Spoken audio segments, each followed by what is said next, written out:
네,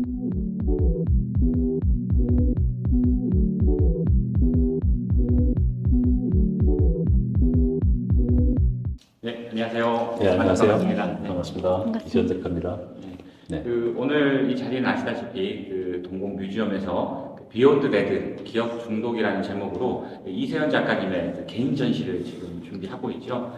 그에 앞서서 지금 작가와의 대화 시간을 마련해봤습니다. 오늘 이렇게 나와주신 분들 가볍게 설명을 드리면 여기 저희 이제 주인공이죠. 이세연 작가님 이렇게 지금 나와주셨고요. 반갑습니다. 이시연 작가입니다. 그리고 여기 광주에서 이제 활동하고 계시는 문희형 예술공간제 대표님도 참석하셨습니다. 그리고 여기 저희 이제 전혜빈 전시팀장이고요. 여기 박상민 선임연구원 자리에 함께 해주셨습니다. 오늘 그 대화 형식은 네. 자료는 많이 준비했지만은 정말 실제로 이렇게 작가님 모시고 여러 가지 이야기 다양하게 한번 나눠보는 좀 자유로운 형식의 대담을 지금 생각을 하고 있고요. 한번 그럼 바로 시작을 해보겠습니다. 네. 네. 저는 첫 번째로 광주에서의 전시 소감이 가장 궁금하긴 했어요. 그러니까 네. 올해 프리즈, 스위스 굉장히 해외 활동도 많이 하셨고 네. 이렇게 새로운 장소에서 새로운 관객들과 또 새롭게 작품을 선보이는 경험들을 많이 하셨는데 또 올해 끝자락에 광주에서 처음으로 이렇게 관객들과 만나게 됐는데 네. 소감이 어떠신지? 강주 전시는 제가 강주 비엔날레 때 작품을 보여주고 아마 이번 이 두 번째인 것 같아요. 제가 강주 전시를 꼭 하고 싶은 이유가 물론 어릴 때 여러 가지 강주에 대한 저에게 생각을 많이 하게 만든 도시이기도 하지만 그건 과거의 일이지만 미래의 것들을 봤을 때는 사실 한강 작가가 노벨 문학상을 받은 그 메인 테마가 강주에서 어떤 벌어진 일들에 대한 것들이잖아요. 아마 이게 강주가 앞으로는 국제적으로 굉장히 유명한 민주주의 어떤 성지 같은 그런 도시가 될 것 같아요. 그래서 많은 관심을 세계인들이 강주에 대한 관심을 가지고 있는데 그런 도시에서 제 작품과 연결된 어떤 맥락에서 같이 전시를 한번 해보는 것도 굉장히 의미 있는 일이겠다 생각을 또 하기도 하고 앞으로 강주가 더 이렇게 문화적으로 아니면 민주주의의 어떤 성지처럼 더 큰 도시가 될 수 있도록 뭔가 저 자신도 좀 뭔가 한 역할을 좀 해야 되겠다는 생각이 들고 그래서 굉장히 영광스럽고 저한테는 굉장히 뜻깊은 자리인 것 같아요. 최근에 수묵 비엔날레도 출품을 하셨었고 네네. 그러니까 뭔가 약간 국내인데도 뭔가 약간 되게 여기서는 멀리 있는 작가분처럼 느꼈었는데 최근에 수묵 비엔날레 전시랑 또 이렇게 전시를 하게 되니까 네. 이쪽에 팬층이 굉장히 많거든요. 네, 그래서 네. 많은 분들이 굉장히 반가워하면서 또 기다리고 있는 그런 전시예요. 그래서 먼저 그 질문을 드리고 싶었습니다. 네, 고맙습니다. 아마 오히려 강주 분들이 오시면 작품에 대한 뭔가 다른 더 많은 것들을 느낄 수 있지 않을까 기대도 하고 또 기회가 된다면 또 같이 대화도 나누고 좋은 기회인 것 같기도 해요. 네. 그리고 또 이번 전시 제목을 저는 선생님이 정했다고 네. 들었는데, 예. 그러니까 네. 저번에 전시였던 그 사비나 미술관 전시 저도 갔었는데, 그 전에 이제 선생님 작품 쭉 지켜봐 오면서 붉은 산수라는 굉장한 강한 타이틀에서 지난 전시가 여기 앞에 도록도 있는데 빛나고 흐르고 영원한 거 저는 이 제목도 너무 좋았었거든요. 네. 그러니까 뭔가 그래도 이렇게 중견 이상의 활동을 해 오시면서 굉장히 긴 시간 활동을 해 오면서 나를 규정하던 것들을 조금 벗어나서 계속 확장하려는 그리고 진짜 더 내 것을 보여주려고 하는 그 지점이 저는 사비나 미술관 전시에서 굉장히 좋았었거든요. 네. 그리고 작가로서 꾸준히 정진하시는 것들. 근데 이제 이번 전시도 또 기억 중독이라는 붉은 산수에서 조금 더 이렇게 계속 확장되어 가는 그런 타이틀을 굳이 이렇게 하신 그런 이야기들. 사실은 작품은 붉은색으로 그리는 작업이지만 사실은 어떤 공간에서 어떻게 놓여지고 또 어떤 관객과 어떻게 소통함에 따라서 그 의미는 또 달라진다고 저는 생각을 해요. 그래서 작가는 그 달라지는 지점에서 뭔가 물꼬를 터줘야 된다고 생각하기 때문에 강주라는 도시가 어떤 면에서는 꼭 기억돼야 될 도시이기도 하고 또 기억의 의미가 어떤 의미 있는지 그 삶에 총체적으로 그 기억의 의미가 어떻게 투영이 되고 또 그걸 어떻게 생각해야 되는지에 대해서는 좀 생각을 해봐야 될 공간인 것 같아요. 강주에서. 그래서 의도적으로 일부러 저는 이제 그 기억 중독이라는 걸 강주와 함께 묶어서 좀 이야기할 부분이 있지 않을까. 문제의식을 던지는 거죠. 하두같이. 그러니까 제가 이것을 분명히 정확하게 대답을 해주는 게 아니라 강주는 어떤 기억을 담고자 하는지 아니면 앞으로 또 어떻게 기억되어오자 하는지에 대한 또 문제의식을 제목을 통해서 이렇게 하는 것 같아요. 그러니까 이번에 스위스 전시할 때도 제목이 레드 로맨스라는 제목을 지었거든요. 그것도 이제 어떤 스위스 알프스 뭐 이렇게 그런 로망인 어떤 우리가 흔히 이야기하는 아름다운 자연에 대한 그런 것들을 좀 더 강조하기 위해서 저와의 관계에 대해서 그래서 제목을 쭉 하고 비슷하게 이렇게 지은 것처럼 아마 강주는 의도적으로 제가 기억 중독이라는 것들을 좀 던진 것 같아요. 이런 제목이 또 붉은 산수로 기억하는 우리들한테는 이 작가에 대해서 더 깊이 들어갈 수 있는 그런 실마리를 던져주는 것 같고 작가와 관계 그리고 또 관계 그리고 도시 그 세 가지 축에서 굉장히 또 다양한 생성 지점들이 생기는 것 같아서 저는 제목을 보고도 궁금증을 가지기도 했고 네. 또 이 안에서 또 어떤 새로운 이야기들을 네. 더 작가님이 끄집어내려고 하셨을까 그런 생각들이 많이 들었습니다. 아무래도 이번 전시는 이번 전시를 위해서 특별하게 준비하는 그런 전시이기보다는 제 작품에 축이 되고 있는 어떤 부분을 오랜 기간 동안 이렇게 레이어가 쌓여왔던 어떤 전체를 보여주고자 하는 의도가 강했기 때문에 그 작업들에서 사실 기억이라는 게 굉장히 중요한 축이거든요. 왜냐하면 그리고 인간 삶에 있어서 생각의 가장 토대가 되는 게 기억이기 때문에 그리고 아까 말했지만 강주의 어떤 그런 의미도 어떻게 기억되고자 하는 것들이 굉장히 중요한 요소이기 때문에 의도적으로 그렇게 한 것 같아요.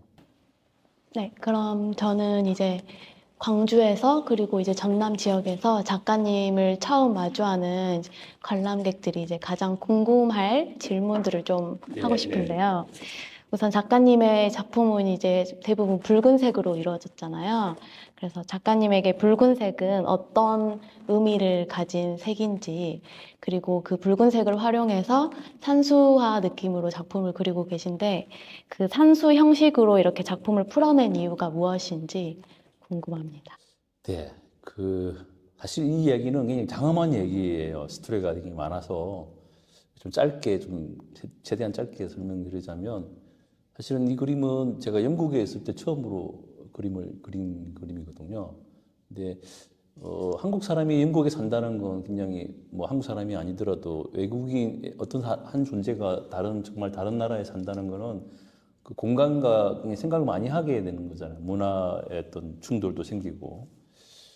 그때 제가 느꼈던 건 제가 전공이 이제 서양화 현대미술을 전공했기 때문에 대학교 때부터 대학 졸업하고 영국 가기 전까지 현대미술 위주로 작업을 했기 때문에 굉장히 어떻게 보면 소구적인 작업을 한 거죠. 그러니까 뭐 전위적인 어떤 뭐 조각이나 설치 뭐 이런 것들을 위주로 했으니까 굉장히 그 어떤 그 시대의 담론에 맞는 그리고 그 시대에 가장 제가 뭔가 좀 튀고 싶은 뭐 그런 욕망에 의해서 이렇게 그런 작업을 현대미술이라는 작업을 해왔는데 막상 영국에 살면서 느낀 감정은 뭐냐면 다르다는 걸 많이 느꼈어요.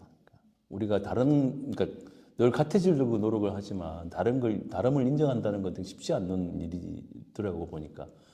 그래서 다름을 절실하게 느낀 상황에서 내가 같은 걸 한다는 건 조금 가짜 같은 느낌?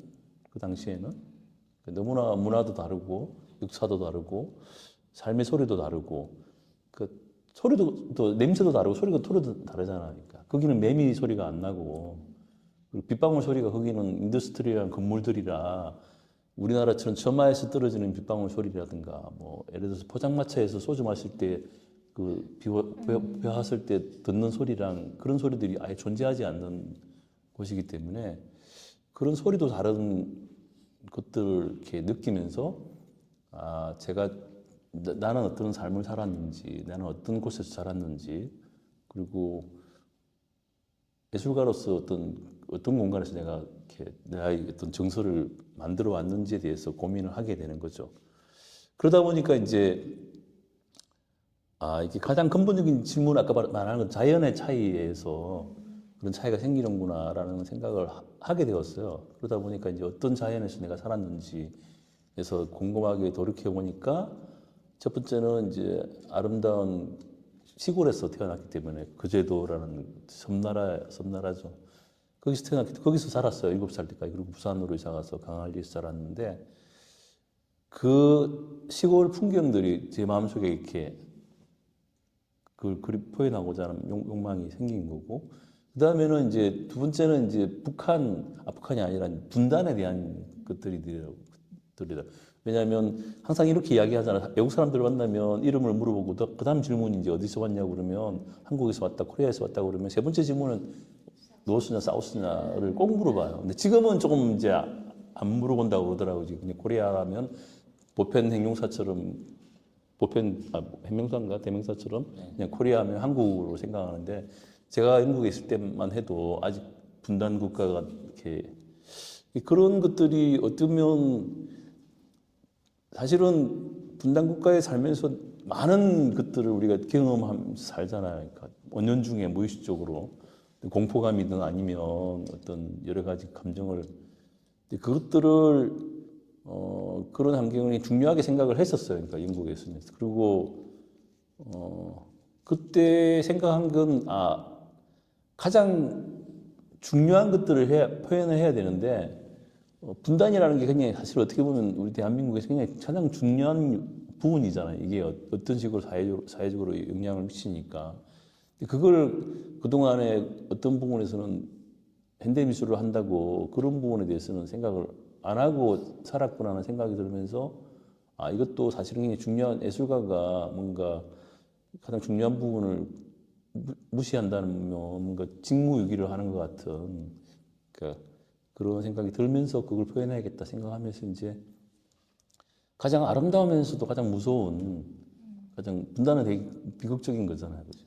가장 비극적인 것들을 동시에 표현해야 된다는 게 굉장히 난제죠. 그러니까 물론 제가 그런 데 대한 관심도 있었기 때문에 또 그걸 어떻게 풀려고 한 게 이제 붉은색이에요.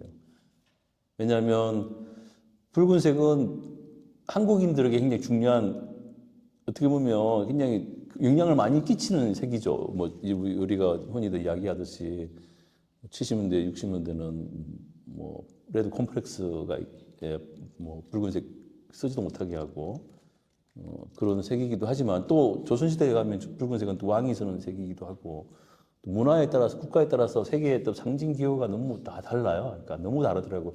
펜차가 굉장히 레이어가 굉장히 많은 색이기도 해요, 사람들에게. 그래서 이게 어쩌면 제가 내가 표현하고자 하는 그림의 어떤 중요한 부분이겠다. 고향의 가장 아름다운 모습, 또 윤현실의 어떤 유토피아 같은 그런 풍경과 분단을 해서 느끼는 어떤 그런 좀 무서움, 어떤 시대적 어떤 감정, 이런 것들을 붉은색으로 담을 수 있을 것 같다 생각을 했죠. 물론 그 아이디어는 단지 색으로서 온 게 아니라 야간 투시경을 끼고 본 밤에 군대에 있을 때 그때 본 투시경을 끼고 보면 굉장히 아름다워 보이지만 또 무섭기도 하고, 그게 이제 같은 레이어의 감정이잖아요. 그러니까 상반된 감정이기 때문에, 그래서 이걸 좀 표현을 해봐야겠다 생각하고 이제 붉은색을 쓰기 시작했죠. 네. 군대를 안 갔다 와서 네. 붉은색으로 보여요. 그렇지는 않아요. 그러니까 녹색으로 보여요. 뭐 야간 투시경은 녹색으로 보이는데, 그게 그래요. 그러니까 실제 감정적으로 녹색을 봤을 때 보여주는 당시의 상황은 되게 아름답다고 느끼지만 무섭잖아, 그죠? 그렇지만 녹색으로 그림을 그렸을 때는 그 상반된 양가 감정이 느껴지지 않더라고요. 그냥 그게 자연스러운 풍경처럼 보이고, 그러니까 그림은 어차피 던지는 질문이니까 사람들에게 호기심을 자아내도록 만드는 게 중요하잖아요. 근데 그냥 실제 보여주는 녹색의 적개성처럼 보이면 그게 너무 그냥 나는 이건 녹색 야간 투시경을 끼고 그렸어 이렇게만 해석이 되어져 버리면 질문 자체가 안 오는 거거든. 호기심이 없기 때문에. 너무 정확하게 대답을 먼저 만들어주기 때문에. 그렇지만 그 안에 또 숨겨져 있는 뭐 거제도의 아름다운 풍경이나 뭐 여러 가지 저희 삶의 어떤 정서적인 어떤 그런 것들을 담고자 하는 건데 그냥 약간 2시간만 가지고 그릴 수는 없잖아요. 녹색으로 그리면 그렇게만 보여지니까 그러면 그 감정을 살릴 수 있는 건 색깔의 문제이기도 하니까. 그래서 아까 말한 것처럼 붉은색이 사람들하고 대화를 나누고 제가 생각을 또 해봤을 때 아, 붉은색이 참 그 오히려 심리적인 색깔을 더 대변해 줄 수 있겠다. 그렇게 해서 오히려 녹색을 붉은색으로 바꿔서 그림을 그린 거죠. 또 그렇게 그리니까 또 이렇게 사람들은 녹색으로 그렸을 때는 이게 왜 녹색을 썼냐라는 질문을 안 해요. 왜냐하면 그냥 자연 풍경처럼 보이니까. 근데 붉은색을 썼을 때는 모두가 다 왜 붉은색을 썼느냐. 왜냐하면 붉은색으로 풍경을 그리는 게 그렇게 흔한 일은 아니고 또 그래서 일종의 작가로서는 전략적인 차원도 있고 또 뭐 그런 겁니다. 너무 솔직했나요? 그럼 저도 관련해서 질문 하나 드리겠습니다. 그 붉은색을 택한 이유와 의미와 감정을 이야기해 주셨는데 저는 이제 작품들 붉은색 작품들 안에 보면서 푸른색 작품들도 하나씩 있더라고요. 네네. 저는 푸른색을 선택하게 된 이유는 무엇인지 푸른색이 또 의미하는 네. 감정이 무엇인지 궁금합니다. 그 다른 데서는 잘 얘기 안 하는데 강주니까 솔직하게 이야기를 할게요. 처음 붉은색을 그리게 된 동기는 그 예전에 파란을 일으키자 그 대통령 슬로건을 할 때 그때 처음 그리기 시작했어요. 파란을 일으키자를 좀 그림으로 표현해 보고 싶다는 생각이 들기도 해서 그냥 파란색을 그렸는데 그렇지만 또 달라요. 그 붉은색은 아까 말한 것처럼 굉장히 그 복잡 미묘하고 감정을 좀 자극하는 색이기도 하지만 푸른색은 그러면 그나마 좀 이렇게 그 부부감이라고 그러나 약간 그런 느낌보다는 약간 예쁘잖아요. 이렇게 약간 편안한 느낌의 그냥 자연 그대로의 느낌. 가끔은 좀 쉬어가는 페이지 같은 느낌으로 그리기도 해요. 그러니까 또 그런 맥락도 있고 또 한편으로는 작가 입장에서는 조금 하나의 그림만 그리는 건 좀 지겹기도 하고 또 스스로도 좀 지치기도 하고 그럴 때 가끔 다른 것들을 시도하는 맥락에서 이것도 그려보고 저것도 그려보고 어떤 가능성을 좀 더 이렇게 고정되어 있지 않고 좀 열어놓고 있는 상태이기 때문에 항상 그런 맥락에서 푸른색을 그린 것 같아요. 계기는 파란을 일으키자. 네. 붉은색을 이제 주로 사용하시고 또 이제 파란색도 사용하는 사실 그 숨은 있다는 이야기까지 들었는데요. 이제 색 외에 이제 그려진 내용을 조금 더 한번 이야기를 나눠보고 싶습니다.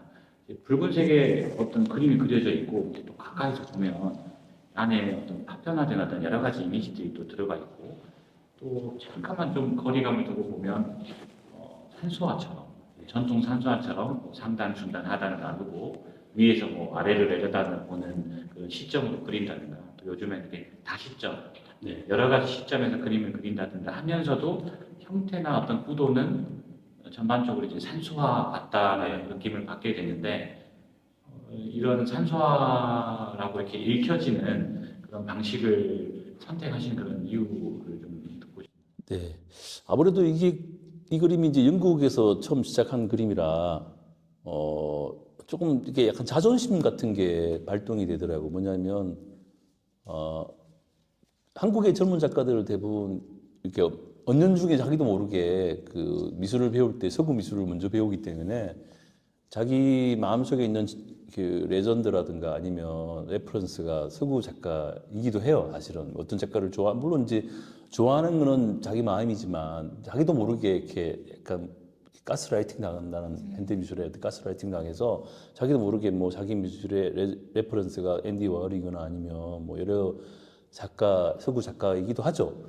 근데 저도 물론 이제 20대, 30대 때는 학교에서 그렇게 배웠으니까 내가 좋아하는 취향대로 그냥 이렇게 어떤 서구 작가를 좋아하기도 했었는데 영국이라는 국가가 저한테 약간 자존심이 좀 걸어야 될 문제가 생기더라고요. 그러니까 그때 느낌은 내가 그들에게 작품 설명할 때 내 그림의 레퍼런스가 앤디 워홀이라고 이야기하면 저 사람이 나를 어떻게 볼까? 약간 자존심이 무너지는 순간이잖아요. 그래서 내 그림의 레퍼런스가 한국 작가였으면 좋겠다. 한국의 어떤 우리가 보고 배울 수 있는 아니면 한국의 자연에서 자연 발생적으로 만들어진 예술의 어떤 정점을 찍은 분이었으면 좋겠다라는 생각을 하면서 의도적으로 그렇게 마음속에 결정을 했어요. 그러면서 이제 풍경을 접하면서 한국의 풍경은 사실은 어떻게 보면 산이 70%잖아요. 그죠? 그러니까 한국 풍경을 풍경의 어떤 여러 가지 스펙트럼을 좀 담기 위해서는 역시 김재열 선생님의 그 다시점, 동양화에 관한 다시점이 그럴 수밖에 없다는 생각이 또 들기도 하고 자연스럽게 또 내 그림에서 그게 레퍼런스가 돼야겠다. 그렇게 생각하면서 의도적으로 그렇게 출발을 한 것 같아요. 물론 이제 그게 그들에게는 이해가 안 되죠. 그러니까 왜냐하면 그들에게는 김재라는 분이 어떤 분인지 모르니까.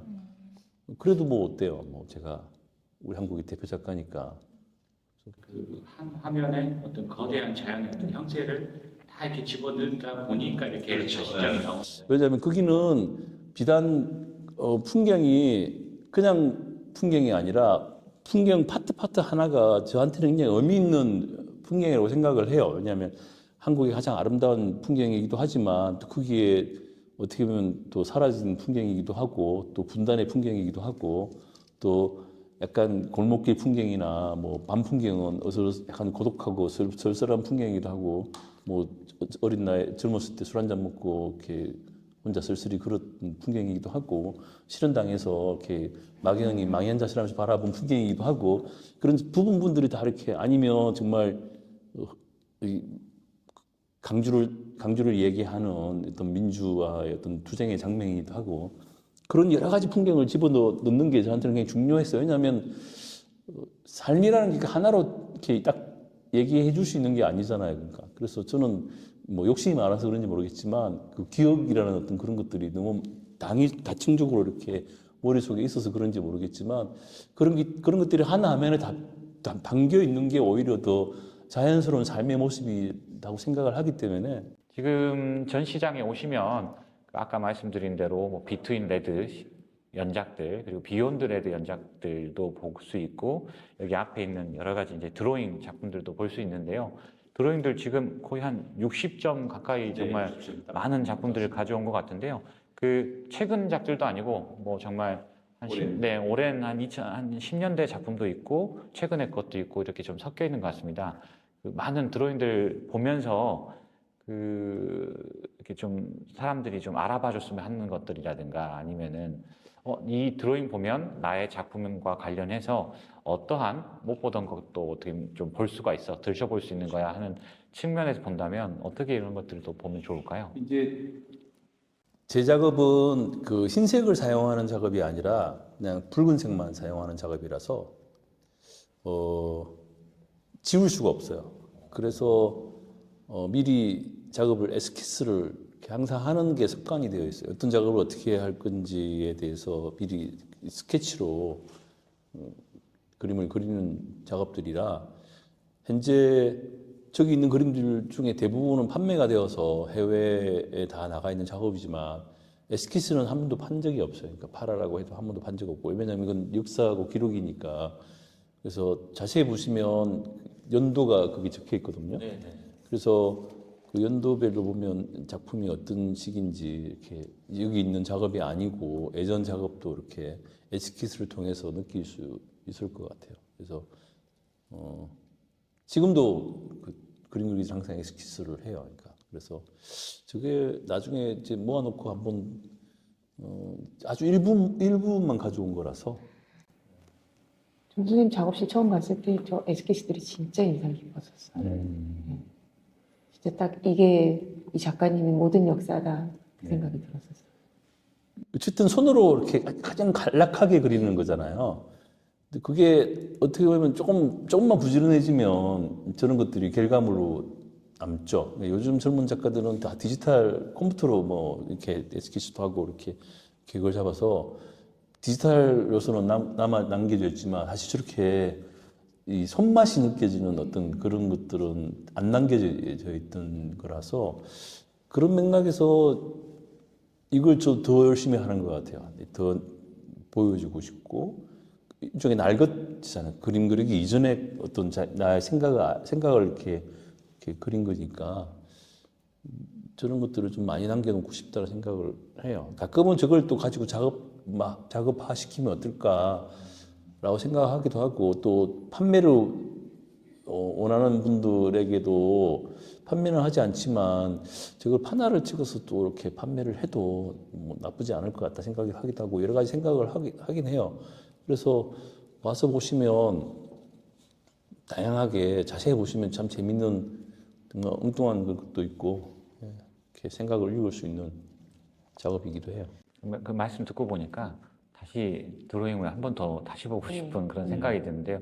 그 초창기 작업들은 특히 또 여러 해외에 또 많이 이제 나가 있다 보니까 볼 수가 없는데 지금까지 작가님께서 지켜온 어떤 역사가 되는 그런 작품들을 드로잉을 통해서 이렇게 살펴볼 수 있을 것 같습니다. 그리고 나중에 그 원작하고 비교해서 보면 또 더욱 재밌을 것 같긴 한데. 기본 틀은 이제 원작하고 비슷한데 그 안에 태부적인 건 아무래도 이제 그림을 확대하다 보면 또 달라지니까 스케치 했을 때 느낌하고 또 원작은 조금 차이가 있긴 있는데 그래도 약간 보면 이 작업이었구나 라고 느낄 수 있는데 사실은 뭐 다 해외에 나가 있어서 저걸 언제 보려나 원작을. 드로잉 보니까 그 선생님이 영국 유학 시절 때 그때 뭔가 이렇게 특별한 레퍼런스가 되었던 금강전우라든가 그렇죠. 농유도 그 느낌이 더 많이 확실히 나죠. 더 나요. 근데 액자를 막 이렇게 다 달리 하셨는데 네. 그때 뭐 어떤 그런 감성들 그때 느꼈던 작품에 대한 인상들 뭐 그런 걸로 액자를 따로 아니요. 그건 아니라 액자집 가가지고 액자를 할 때 모든 프레임을 다 끄집어내서 그때 작업한 게에 따라서 이건 이렇게 했으면 좋겠다. 이건 이렇게 했으면 좋겠다. 종이하고 그 어떤 그리는 방법이 조금씩 차이기 때문에 거기에 맞춰서 조금 다르게 하려고 했었어요. 왜냐하면 어차피 이건 또 전시를 또 나중에 하게 되면 똑같은 액자를 이렇게 하면 또 재미가 없잖아요. 일부러 다양한 프레임을 다 끄집어내 놓고 그때 그림에 따라 선택을 해서 액자를 만들었어요. 주문을 했죠.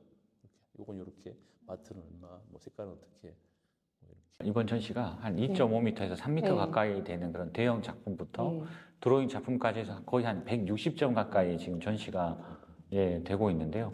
이 한 작가가 이렇게 많은 작품들을 이렇게 이동시키면서 전시한다는 게 생각보다 아직 중견 작가라 아까 말씀해 주셨는데요. 중견 작가 입장에서는 정말 드문 그 작업력과 그 양이 있는 것 같습니다. 그럼 정말 이 갖고 온 작품들을 보면 거의 정말 쉬지 않고 작업을 해도 이렇게 쌓아 놓을 수 있었을까? 물론 많은 또 작품들이 밖으로 나가버리잖아요. 그 가운데 남아있는 작품들만 해도 이 정도인데 평상시에 작업을 정말 얼마나 하는지 정말 상상이 안 가는데 제가 어제 잠깐 들어보니까 일단 기본적인 루틴은 일요일만 쉬고 아침 10시부터 저녁 10시까지 작업을 하신다고 들었습니다. 근데 정말 체력은 국력.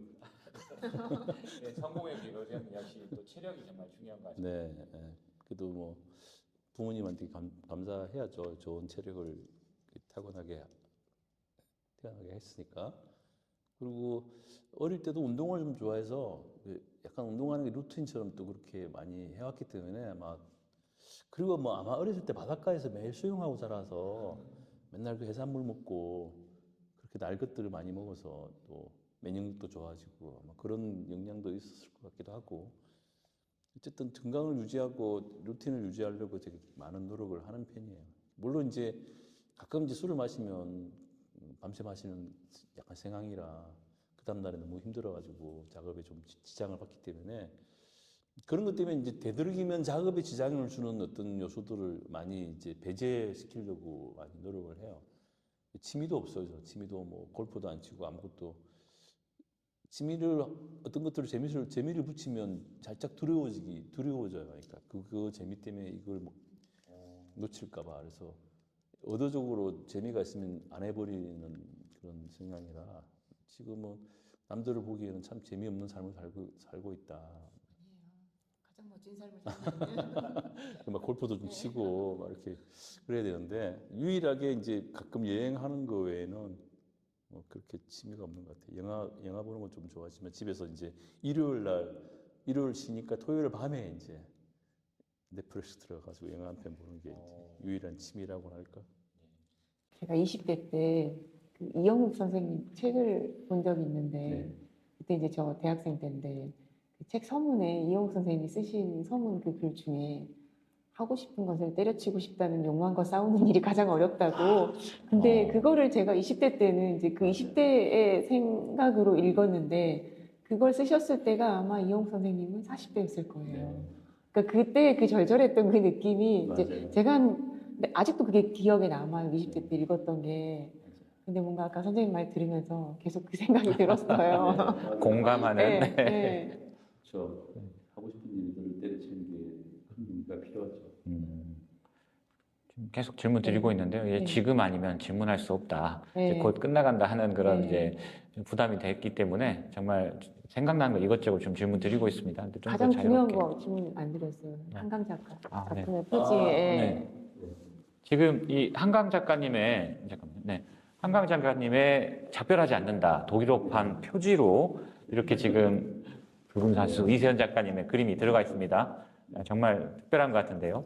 네, 특별하죠. 네. 이게 노벨 문학상 타기 전에 이 섭외가 들어왔어. 독일 출판사에서 한강 작가가 독일 그쪽 분들은 한강 작가의 글과 제 그림하고 매치가 잘 된다고 생각을 했나 봐요. 그래가지고 독일에서 연락이 와서 한강 작가 책을 이렇게 독일어로 편찬하는데 나의 그림을 넣고 싶다. 그래서 그때 당시에 내가 또 한강 작가를 알고 있었기 때문에 너무 좋다. 뭐 그분의 인터뷰도 많이 봤기 때문에 참 좋으신 뭔가 저랑 결이 좀 맞닿아 있는 부분이 있더라고요. 그래서 흔쾌히 수락을 하고 이제 디자인하고 있는 와중에 이제 발표가 됐죠. 그래가지고 제가 뭐 운이 좋은 건지 아니면 한강 작가님이 저를 간택한 건지 모르겠지만 모두 다겠죠. 어쨌든 뭐 이렇게 독일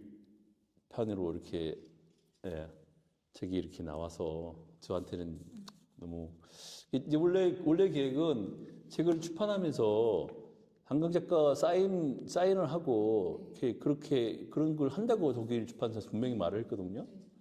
근데 노벨 문학상 발표 나니까 도저히 만나 뵐 수 없는 분이 되어 버려가지고 사인을 못 받았어 아직까지. 아니 정말 아니 작가님께서 좀, 보시면 혹시 사인 좀 해주세요. 네. 그 작가님께서 정말 그 한강 작가님하고 어떻게 보면 그 예술적인 결이 어느 정도 맞닿아 있다 좀 느끼고 계신다고 들었는데요. 뭐 약간 그 감명 있게 읽은 구절이라든가 이런 소절 이런 것들이 좀 있는지요?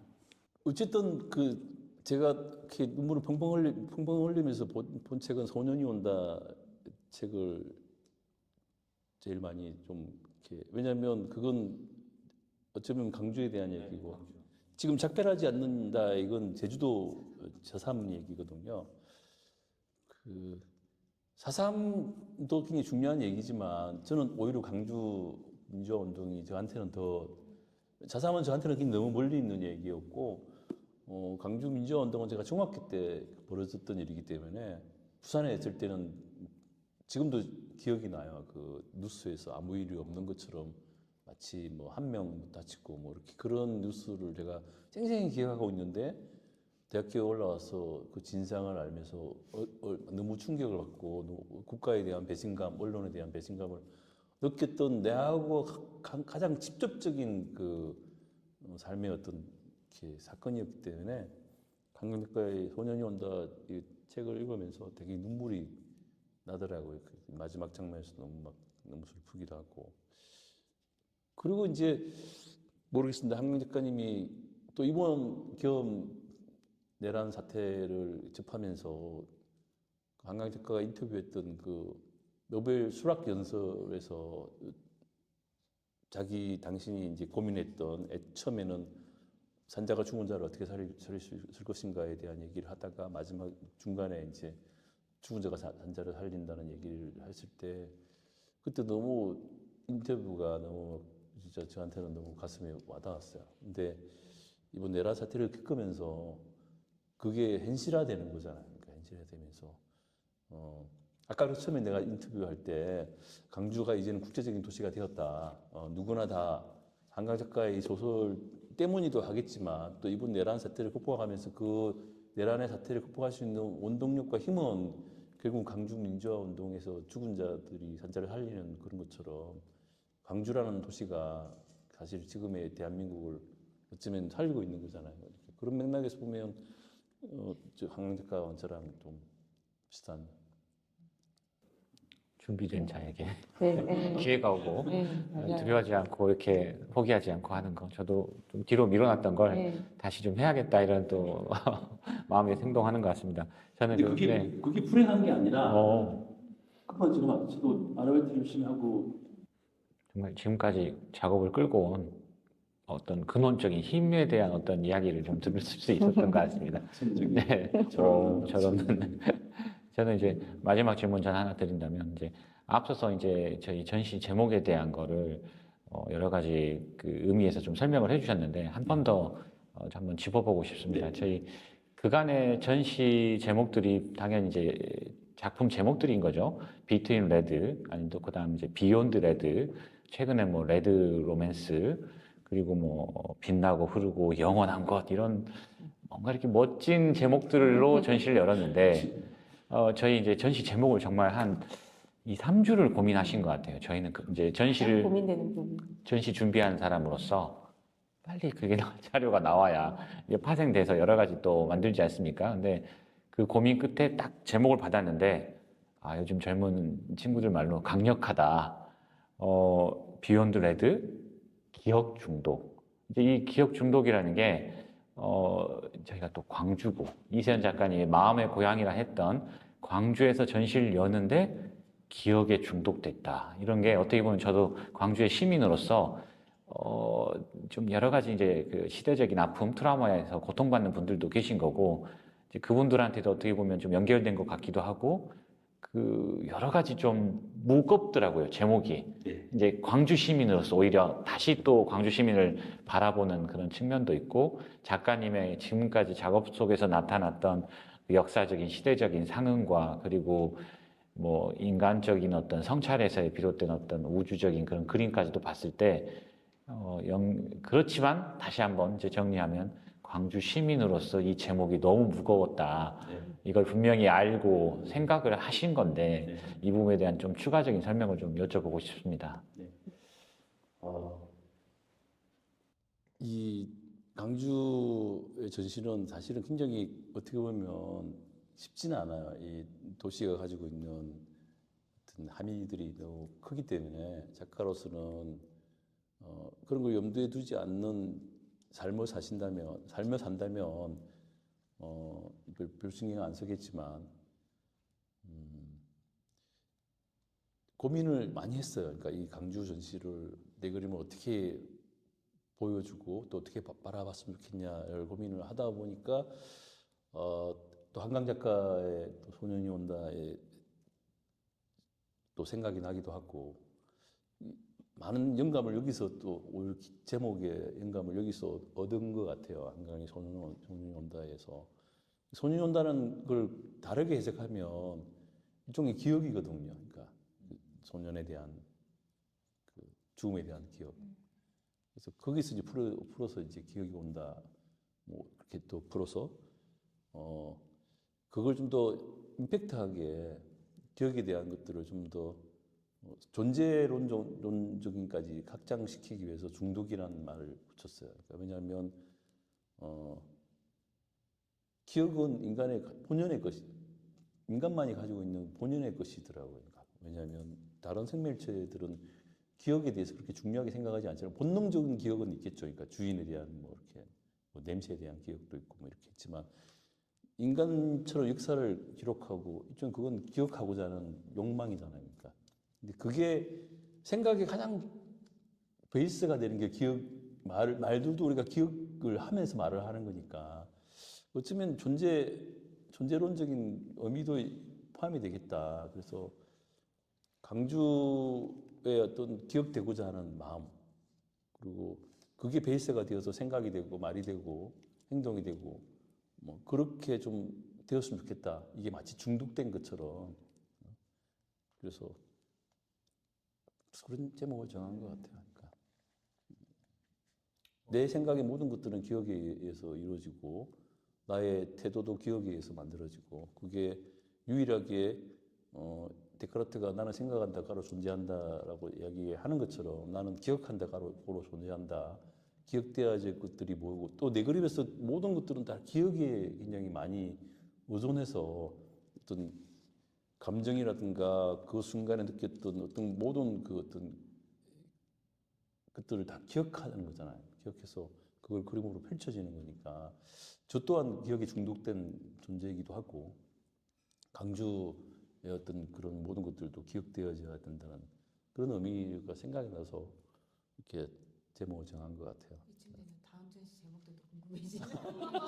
어떻게 지으실지. 그렇죠. 이렇게 공간이 주는 것들을 굉장히 중요하게 생각을 해요. 그러니까 그 어떤 도시에서 어떤 공간에서 전시를 하느냐가 작품의 크기 아니면 작품의 설치 방법 뭐 그런 것도 생각을 많이 하지만 결과적으로 논문의 제목을 정하는 게 제일 중요하잖아요. 그죠? 논문의 제목을 정하는 거는 어떤 책을 보고 어떤 방향을, 목차를 정할 건지가 중요한 것처럼 전시도 마찬가지 제목을 어떻게 설정하느냐에 따라서 방향이 정해지는 거니까 그래서 그렇게 고민했어요.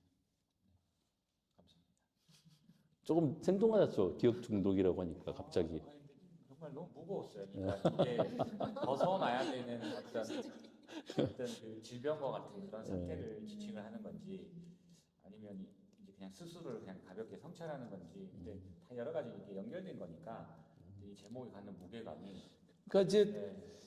중독이라면 헤어날 수 없는 상태를 말하는 거잖아요. 근데 어떻게 보면 인간은 중독되는 상태인 것 같아요. 기억에.